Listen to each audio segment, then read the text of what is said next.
Muy buenos días, mi nombre es Jaime Andrés Solarte. Hoy vamos a hablar sobre la producción de agendas y la producción de problemas socialmente relevantes y lo vamos a contextualizar en el caso de la Comuna 13 de Medellín del 2004 al 2016. Es un periodo amplio que permite entender varios procesos y varios momentos, ¿no?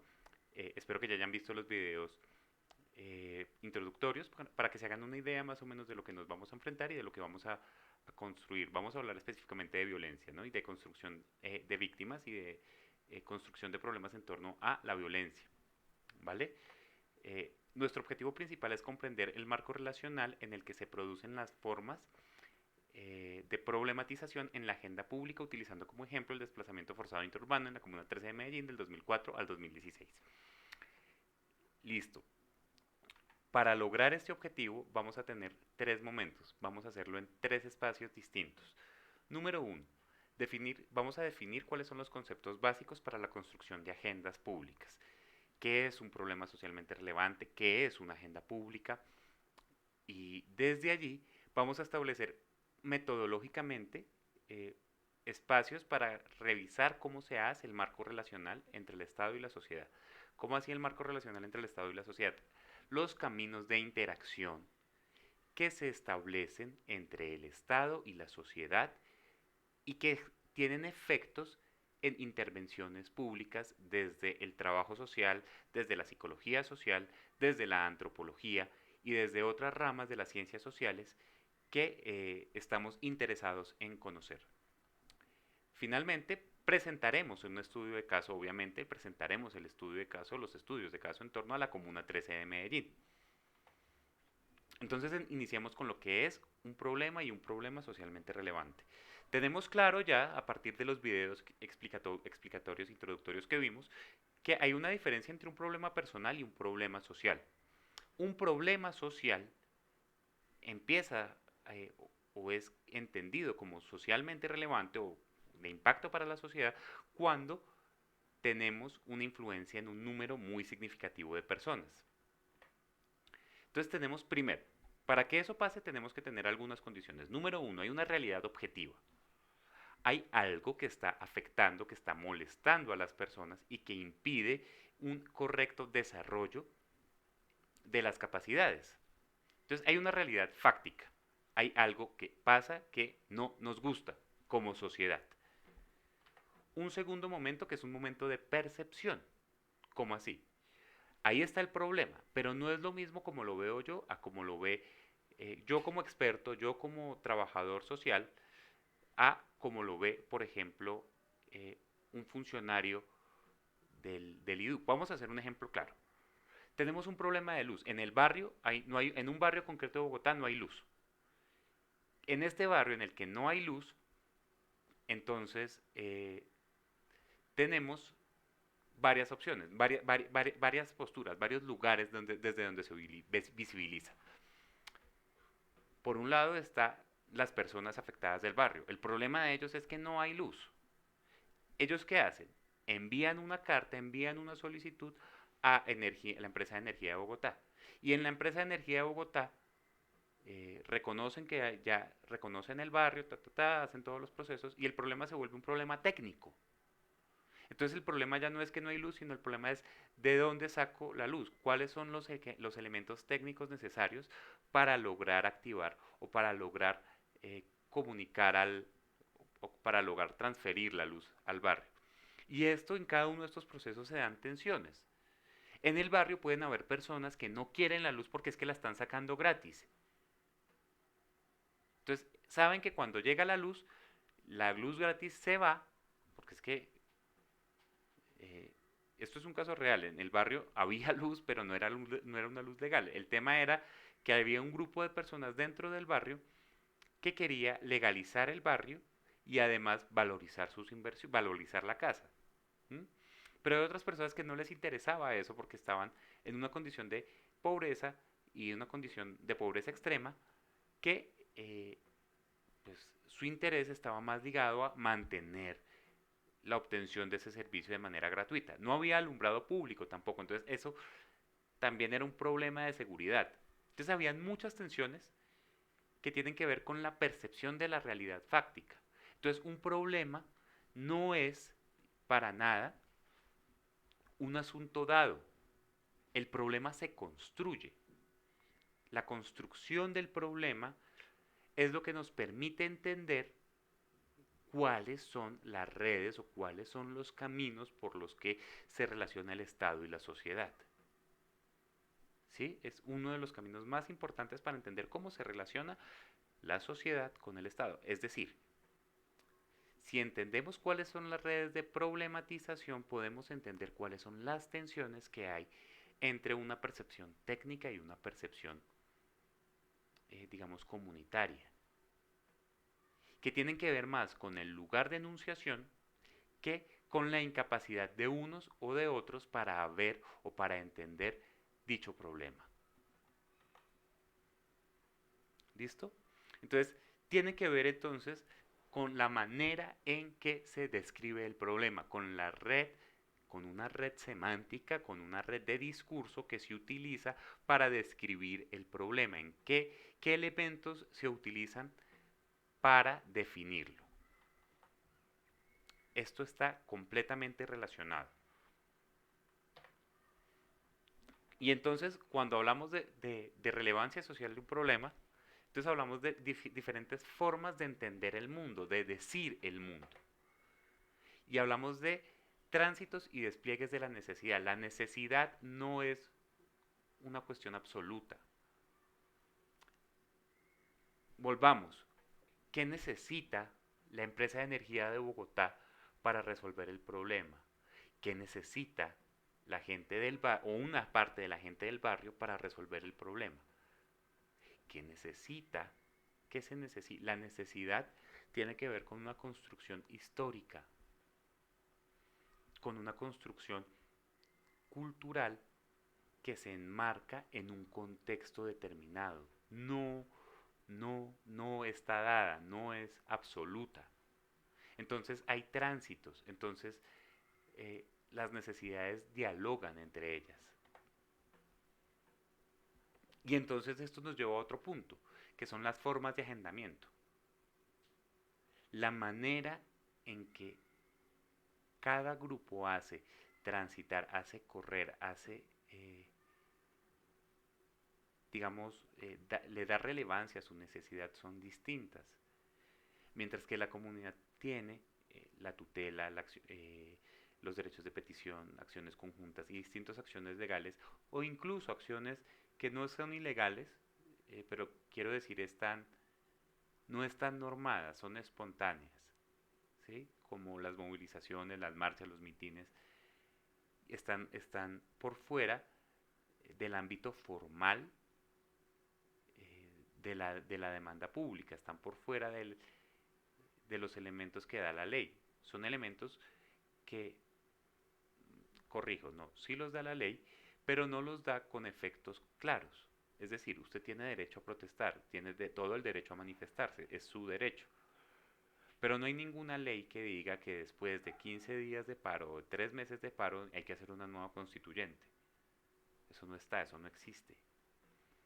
Entonces, las movilizaciones se miden más por la fuerza del momento, por la manera en que logran influir o no en las estructuras legales. Es una forma de agendamiento, hay una forma de agendamiento ahí. Y en otros contextos, si hay que decirlo así, las armas también han servido como formas de agendamiento. Y aquí no quiero justificar la acción armada, ni más faltaba. Lo que quiero decir es que tiene efectos en la manera en que se construye y se interviene un problema. Entonces estamos en un momento en el que la situación del panorama es difuso. Pero eso lo que pasó lo vamos a saber es con los efectos. ¿Qué pasó después? Por eso es muy difícil hacer un estudio posterior. Un estudio posterior. Es muy difícil hacer un análisis de coyuntura, eh, como tratando de predecir, es muy difícil predecir. Lo que se puede hacer es ir mirando cuáles son los pasos de la bestia. Bueno, esto no es una clase de análisis de coyuntura. Lo que sí es cierto es que entender el contexto es fundamental para entender cuáles son los mejores caminos de intervención, cuáles son los caminos que usted, como profesional del trabajo social, va a ejercer en un determinado contexto. Un problema y la construcción de un problema y la discusión en torno a un problema social no es una discusión sencilla, no es una discusión que esté dada por una ley, por un decreto ley, por un plan, un proyecto, no. Es una discusión que se da de manera compleja y se da de manera compleja en un contexto concreto. Y entonces tenemos diversidad de intervenciones. Usted no es el único, ya sea como funcionario de Estado o como funcionario de una ONG que actúa en nombre del Estado, o como, eh, digamos, participante de un grupo político, hay diversidad de intervenciones y estas intervenciones pueden ser contradictorias. Usted no piense que, por ejemplo, una comunidad indígena o las comunidades indígenas tienen una sola voz. No, no. Interior también hay disputas, al interior también hay rencillas. Es muy complejo, es muy complejo. Y ante una realidad compleja aparece un problema socialmente relevante cuando distintas maneras de denunciar una situación se vuelven relevantes o adquieren importancia social. Cuando una forma de entender, una forma de describir coincide con otras formas de describir el mundo en situaciones que consideran incómodas, hablamos de problemas socialmente relevantes. Entonces son problemas, no son problemas, cuando hablamos de un problema socialmente relevante, no simplemente hablamos de un problema que le pasa a mucha gente o algo que se repite con mucha gente.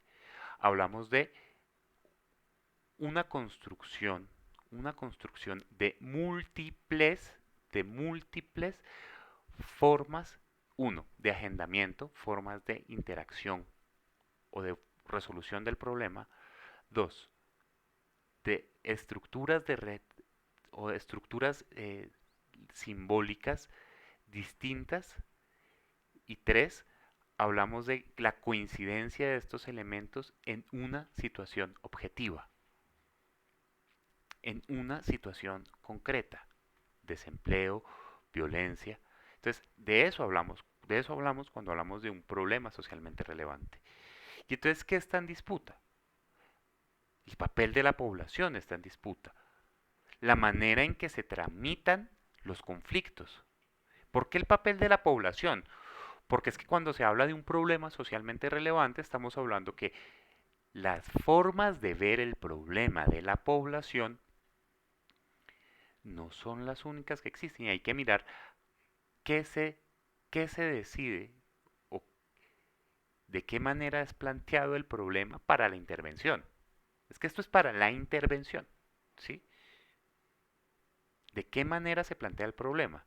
¿Cuáles son los criterios de focalización que afectan o no la construcción de dicho problema? ¿Qué formas de solución de conflicto hay? ¿Qué formas de solución de conflicto en lo concreto permanecen? ¿Qué formas se acaban? ¿Qué formas? ¿Cuál es la construcción de la forma de solución del conflicto?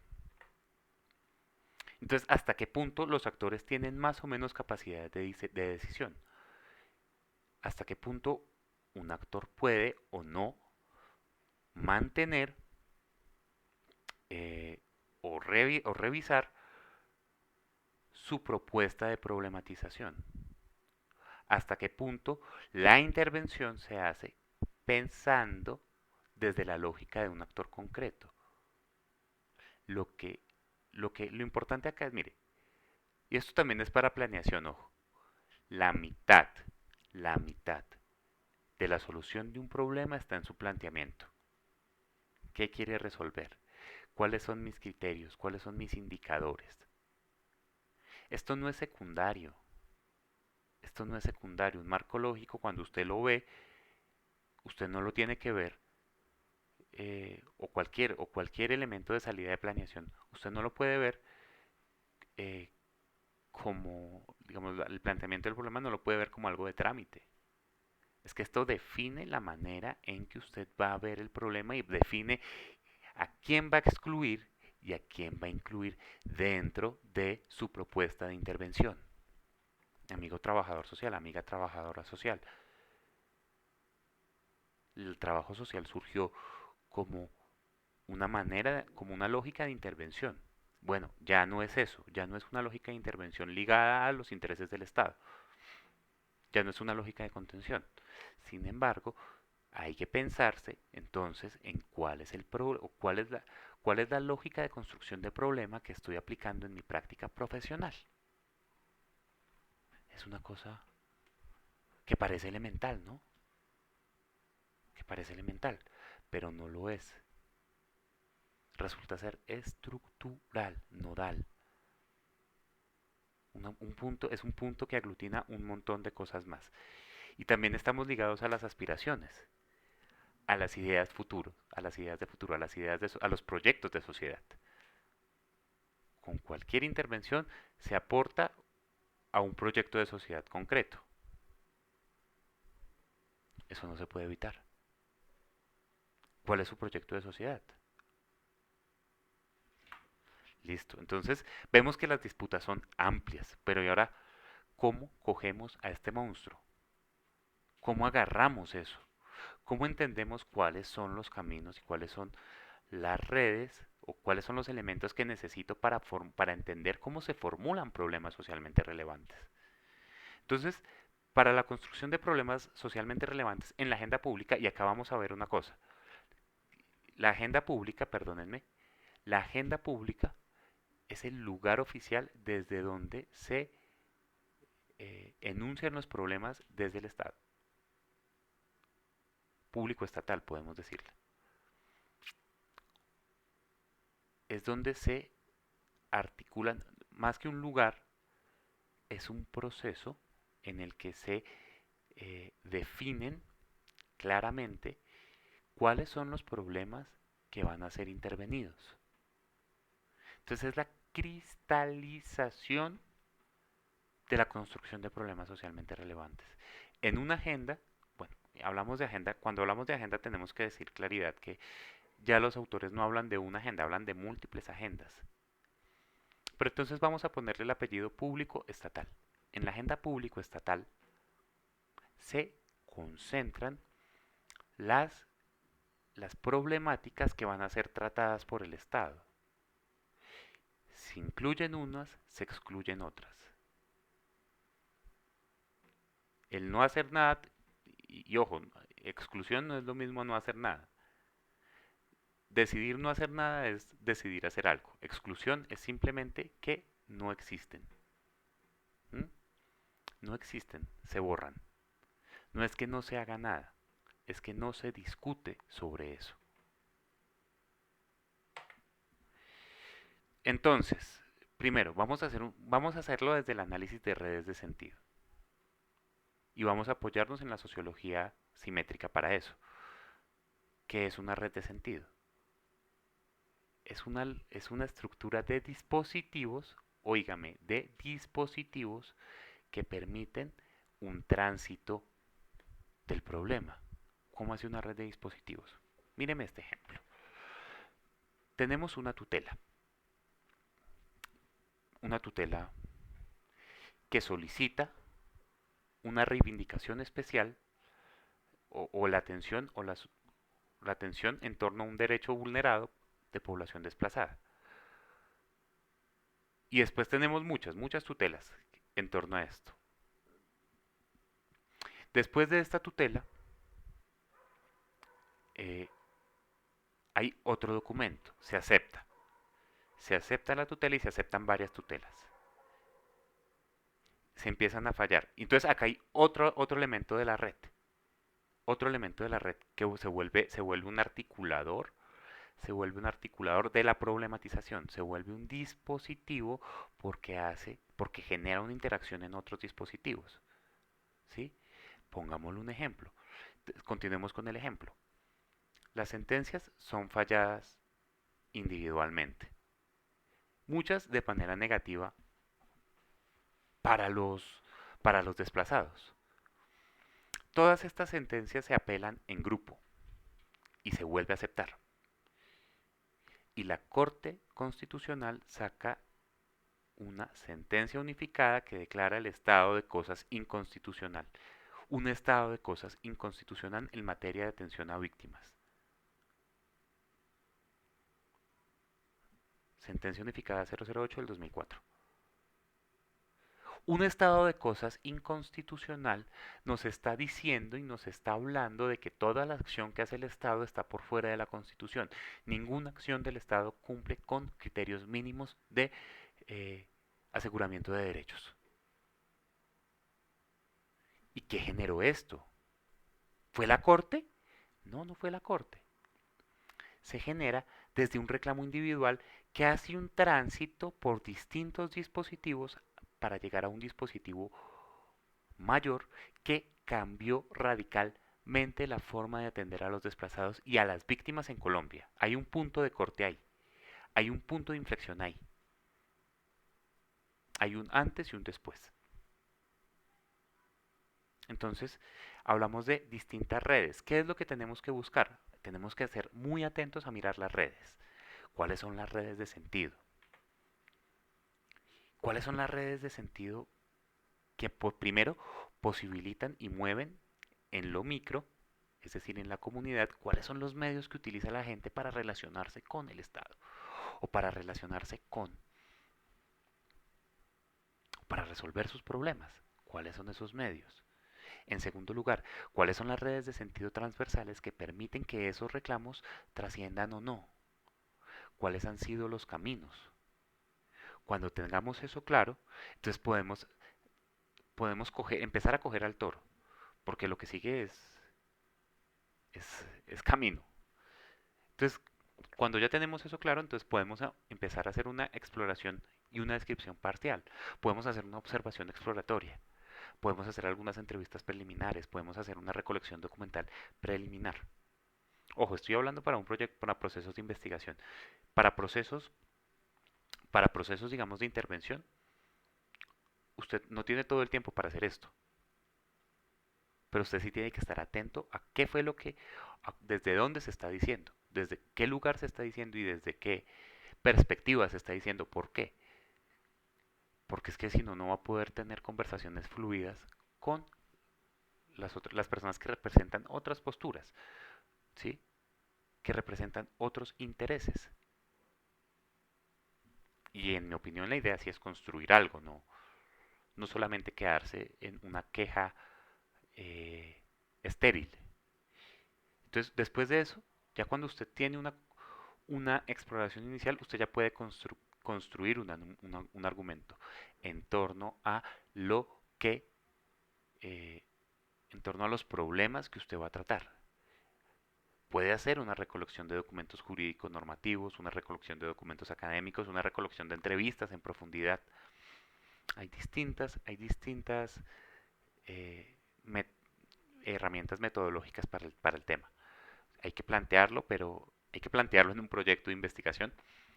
Pero en general ya puede empezar a construir argumento, ya puede empezar a construir relaciones lógicas entre la manera en que se relaciona un, un proceso, cuál es la construcción, cuál es la relación, el marco relacional que hay en una construcción de problema socialmente relevante concreta. Y ya, finalmente, puede sistematizar las redes de información, puede hacer una presentación de las redes de problematización, puede hacer unos marcos relacionales, puede hacer unos mapas de trayectoria señalando cuáles son los elementos que posibilitaron el tránsito, posibilitaron la transición. Miremoslo en un ejemplo. En la Comuna 13 encontramos tres actores fundamentales. Hay unos actores de paz que se encargan del trabajo o que actúan desde el trabajo del red, la autogestión y el diálogo y la participación. Hay unos actores del conflicto que actúan a partir de la dominación territorial violenta y la dominación de los espacios de resolución de conflictos. ¿Qué significa esto? Que la gente no acude, en la Comuna 13 hay cierta gente que no acude al Estado para resolver conflictos, sino que acude a los combos. Los combos definen cuáles son las lógicas sociales por las que una persona debe o no actuar. Define cuáles son las penas para una acción punible. Marcan el sentido de la agenda en términos de que son los que han definido, que son los que han tenido la iniciativa para definir política pública. ¿Sí me entienden? Es muy grave, es muy complejo. Entonces el tema de la soberanía del Estado se pone en cuestión. Entonces, ¿quién es el que controla las armas? ¿Quién tiene el monopolio legítimo de las armas en la Comuna 13? ¿En manos de quién? ¿O quién ejerce la soberanía en la Comuna 13? Porque no es algo que se tenga, es algo que se ejerce. Y entonces tenemos unos actores administrativos que lidian con fronteras invisibles, que lidian con un régimen de excepcionalidad en la comuna. O sea, ¿cómo así un régimen de excepcionalidad? Lo que pasa allá solo pasa allá. Y usted puede decir lo que quiera y están las leyes que usted quiera, pero no se cumplen. ¿Cuáles leyes se cumplen? ¿Cuáles leyes no se cumplen? ¿Mm? ¿Sí me entiende? Es complejo. En la Comuna 13 la cosa es compleja.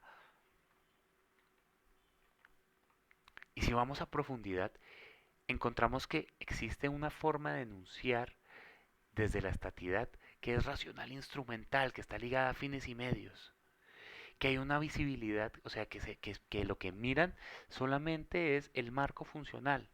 ¿Cuáles son las funciones que tienen que cumplir los que van allá? ¿Cumplen las funciones? ¿No las cumplen? Check, no check, ya. Y se tienen que ordenar a partir de las demandas externas. Ojo, porque sí, en la Comuna 13 los actores violentos han tenido la iniciativa por la política pública, pero está en disputa. ¿Y quién lo disputa? ¿El Estado? No, no lo disputa el Estado. Lo disputan las acciones no violentas o los organismos desde las acciones no violentas. ¿A partir de qué mecanismos? De la tutela, por ejemplo. ¿A partir de qué mecanismos? De los mitines, de las marchas, del rap. Y entonces tenemos tres elementos, por ejemplo, desde las acciones de la violencia, como lo dije, ellos buscan cuáles son los mecanismos estratégicos eh, y desde las acciones no violentas, pues tenemos tres elementos, tenemos tres lógicas que se anudan en la construcción de un problema. Tres lógicas que son distintas y que tienen distintos mecanismos. ¿Cuáles son los mecanismos de la acción desde las acciones de violencia? Uno, el desplazamiento forzado intraurbano. Dos, el asesinato. Tres, eh, las lógicas de construcción y las lógicas de sentido a partir de la violencia. O sea, la lógica amigo-enemigo. Está conmigo, está contra mí. ¿Mm? ¿Y cuáles son las acciones y cuáles son las formas de problematizar o las formas de agendar desde las acciones no violentas? Pues las tutelas, los mitines, la música, el rap, el arte, la cultura. Y usted me dirá, pero es que eso no tiene ningún efecto. Pues usted puede decir lo que quiera. Pero a partir de esas intervenciones, sí ha bajado, sí han bajado los índices de violencia y sí han bajado los índices de reclutamiento. Al final es una disputa por el sentido de la vida en la Comuna 13, por las aspiraciones a futuro. Eso lo veíamos arriba, eso lo veíamos más atrás. Las aspiraciones, por la idea de sociedad, la que usted quiere o no.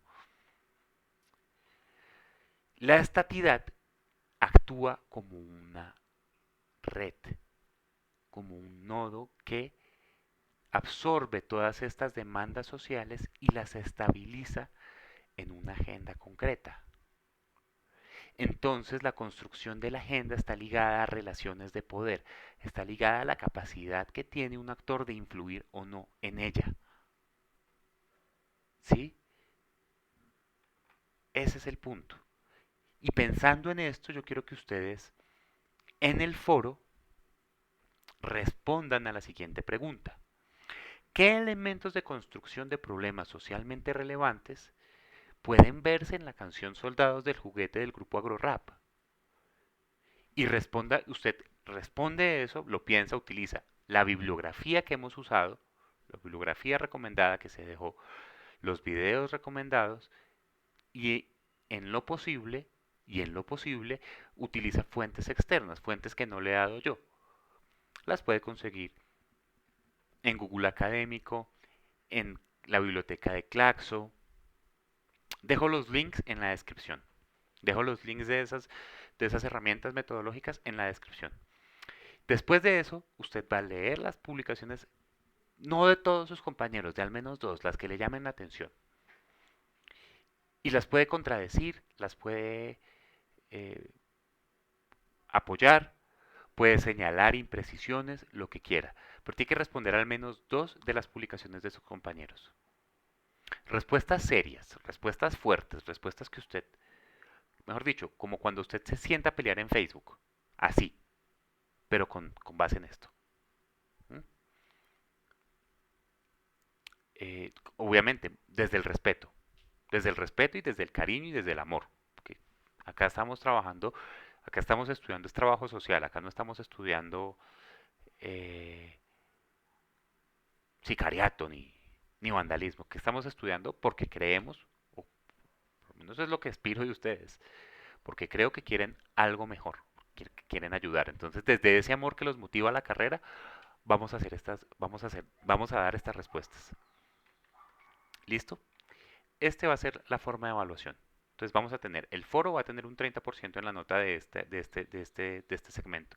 El proyecto de clase, que lo explicaré en profundidad en otro momento, va a tener un 30% y la evaluación parcial va a tener un 40%. Mil gracias. Las rúbricas quedan, las subiré apenas las tenga listas. Que tengan excelente tarde y hasta luego.